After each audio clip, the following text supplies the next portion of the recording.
দেখছি কি হবে টাকি টাকি। কেন আমি কি তোমাকে দেখতে পারি না নাকি? আজ তো 7 বছর বিয়ে হয়েছে তোমার সাথে আমার, 7 বছর তো দেখি আছে, তাও দেখে মন হচ্ছে না।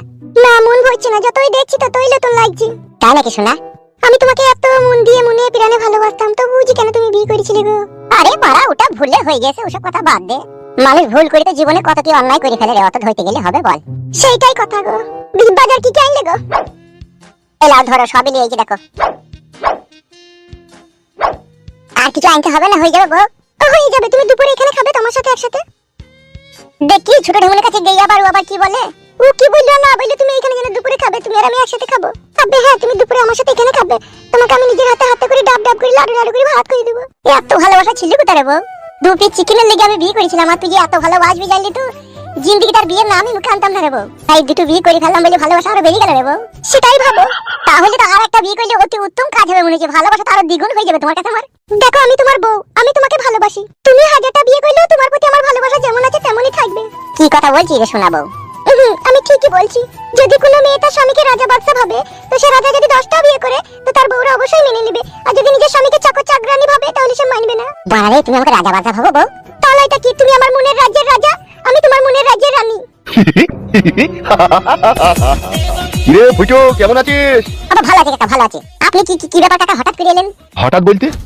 মানে বলছি কিছু না বলে হরাম করে ঘরের মধ্যে ঢুকে বললেন। অপমান করতে চাচ্ছিস নাকি? এই অপমান করবো আপনাকে? ইরি বাবারে, আপনি টাকা পয়সা দিয়ে আমাদেরকে ঘর বাড়ি করে দিয়েছেন, জায়গা কিনে দিয়েছেন, আপনি তো ভগবান আমার কাছে।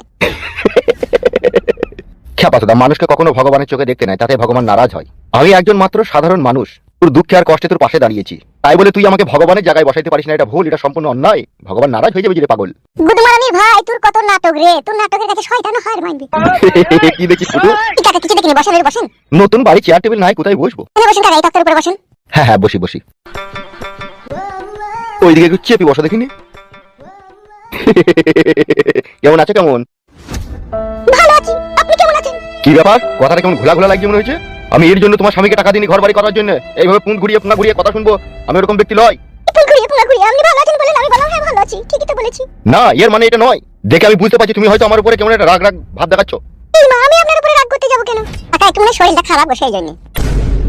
একটা কথা শুনে রাখো, আমি যখন এই ঘরে আসবো, তোমার কাছে আসবো, তুমি তোমার স্বামীর সাথে যেরকম ব্যবহার করো আমার সাথেও সেরকম ব্যবহার করবে। আপনি টাকা পয়সা দিয়েছেন বলে যেমন তাই নাকি? এটা তোমার স্বামীকে জিজ্ঞেস করে নিও। আরে সুরের বাচ্চা, বলেন কাকা বলেন। সত্য গোপন করে আর কোনো লাভ নাই, বাগিয়ে বুঝিয়ে দিবি, ঠিক আছে, আমার বিষয়ে তোর বউকে। ঠিক আছে ঠিক আছে।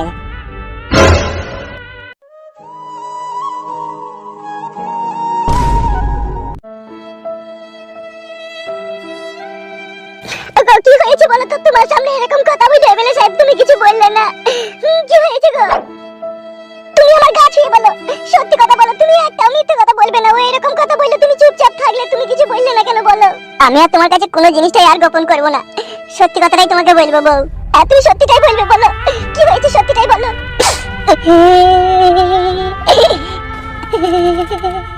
কি হয়েছে বলো, তুমি কান্না না করে খোলাখুলি বলো, আমি তোমার বউ। কি হয়েছে সত্যিটা বলো। শোনা বউ গো, আমার মতো হতভাগা কাপুরুষ যেন আর পৃথিবীতে কোথাও যেন না থেকে থাকে। আমি শুধু তোমার জীবনের আর আমার জীবনের কথা ভেবে এমএলএ সাহেবের শর্ত আমি মেনে নিতে রাজি হয়েছিলাম, এছাড়া আমার কোনো রাস্তা ছিল না বউ। কি বলছো তুমি গো, কি শর্ত তুমি মেনে নিয়েছিলে বলো, তুমি আমার কসম লাগে বলো। শোনা বউ, তাহলে শুনো সেদিনের ঘটনার কথা। যেদিন ছোট ঢেমনের সাথে তোমার ঝগড়া হয়েছিল বাড়িতে, সেদিন যখন এমএলএ সাহেব ফয়সালা করে দেয়, তখন কিন্তু বললো যে তোকে আমি একটা এমএলএ কোটা ঘর পাইয়ে দেবো।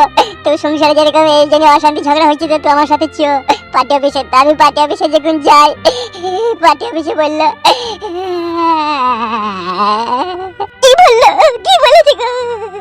এমএলএ সাহেব বলছে, বোকাচোদা 2টো বিয়ে মারিছিস, এই মুহূর্তে তো তোকে ঘর দেবে না সরকার থেকে, তো তোর নাম যাবে উপরে কনফার্ম হয়ে আসছি, 1-1.5 বছর সময় লেগে যাবে। তা তুই এক কাজ কর, এখন এই অশান্তি ঝগড়া থামানোর একটাই রাস্তা আছে, তুই আমার বাড়ি চ, আমি তোকে ক্যাশ 2 লাখ টাকা দেবো, তুই ঘর বাড়িটা করে নিবি। আমি যখন বাড়ি গেলাম, এমএলএ সাহেব এদিক ঘরের ভিতর থেকে 2 লাখ টাকা ক্যাশ বাই করে আনলো, আমার হাতে টাকাটা দিয়ে বললো, এক কাজ কর, জায়গাটা কিনে ঘর বাড়িটা করে নিগা, ঠিক আছে, তুই সুখে শান্তি বাস কর, কিন্তু একটাই শর্ত তোর সাথে আমার। আমি বললাম ঠিক আছে কাকা, বলেন কি শর্ত আছে? খান কি ছেলে শুয়ে বাচ্চা দেখুন বলছে, তোর বউয়ের সাথে তুই যেরকম ব্যবহার করিস আমিও সেরকম করব। কিন্তু তুমি বিশ্বাস করো বউ, আমি এই সত্য মানতে রাজি হয়নি গো। তারপরে ওই শালা বললে তুই দুটো বিয়ে করার অপরাধে তোকে এমন কেসে ফাঁসি দেবো না চিনি ভাই, তুই গ্রাম সাইডে বাধ্য হয়ে যাবি। আমাকে কাটে গজালে লাগিয়ে দিয়েছিল। কিন্তু আমি চিন্তা ভাবনা করে দেখলাম এই শালার কথা যদি না শুনি আমার জীবনে সব কিছু হারিয়ে যাবে। সেই জন্য আমি দেখলাম আমার জন্য সব জীবন ধ্বংস হয়ে যাবে, তাই এই খানকি ছেলে সত্যটা আমি মেনে নিই। সেই জন্য এমএলএ সাহেবের সত্যটা আমি মেনে নিয়েছিলাম। আর এমএলএ সাহেব তোমার সাথে সহবাস করবে এটাও আমাকেও বলে দিয়েছিল, আমি তাতে রাজি হয়েছিলাম। তুমি কি করেছো গো? তোমার চোখের সামনে অন্য এক পরপুরুষ আমার সাথে সহবাস করবে, তুমি সেটা মেনে নিতে পারবে? পারবে তুমি? কি করবো বউ, এখন আর এখন তো আর কিছু করার নাই। এখন তো আমি ওর শর্ত মেনে নিয়েছি, টাকাও নিয়ে নিয়েছি, ঘর বাড়িও করে নিয়েছি। এখন যদি ওর কথা তুমি আর আমি অবাধ্য হতে যাই, যাহার আমি লোক কোন ক্যাসে ফাঁসি দিয়ে জীবনটাই ধ্বংস করে দেবে তোমার আর আমার।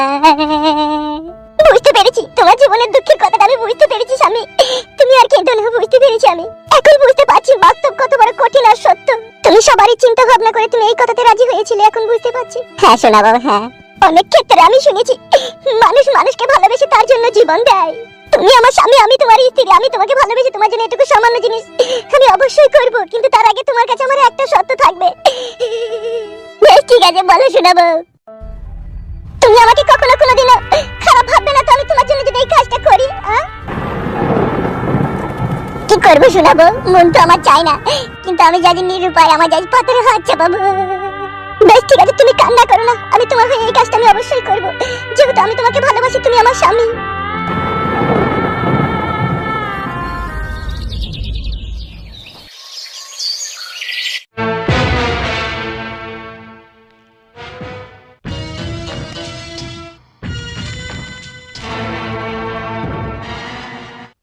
বড় ভাই আপনি এইভাবে ভিতরে ভিতরে গুমড়ি গুমড়ি কষ্ট পাবেন না বড় ভাই, প্লিজ। আপনি যদি হুকুম করেন না, ফুটের বউকে এই মুহূর্তে এখনই তুলে নিয়ে আপনার এখানে ফেলবো আমি।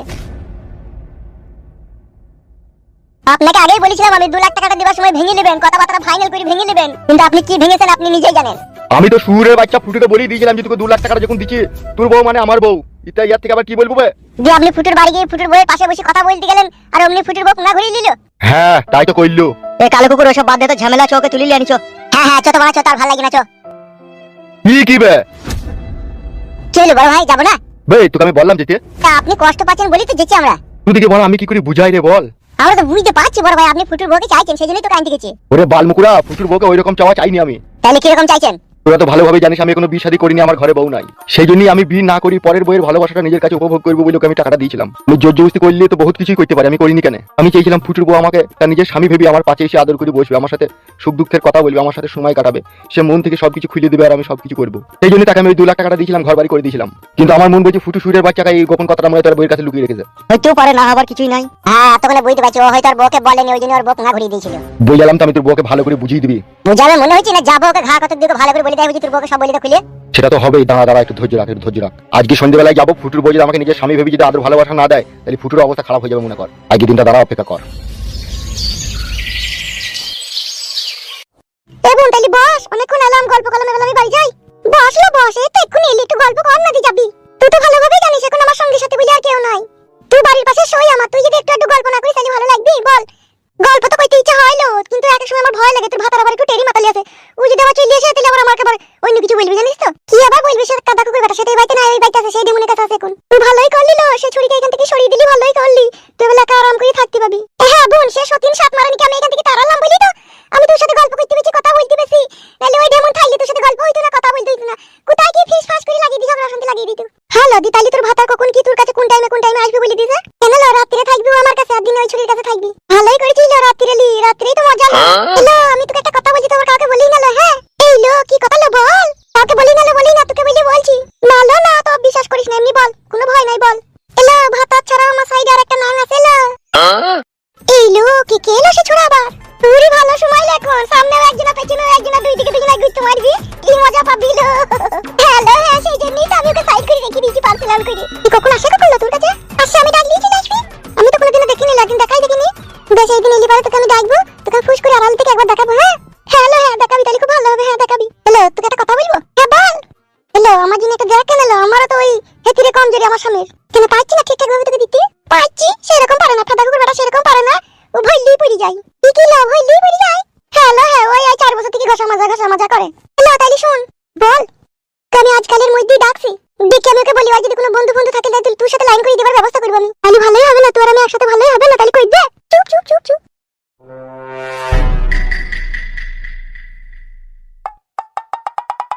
কি ব্যাপার কিসের গল্প হয়েছিল ওই পুস্তিতে পড়ে রাখবো তাই সেই গল্প হয়েছিল ভালো আছো ভাই তুমি ভালো তো আছি তুমি ভালো আছো তো হ্যাঁ ভাই ভালো আছি এবং তাহলে বস আমি আসছি হ্যাঁ আবার পরে কথা হবে কেন লো বস না তোর কথা রয়েছে তুই গল্প কর আমি আসছি আমি পরে কথা বলবো দে যা তাইলে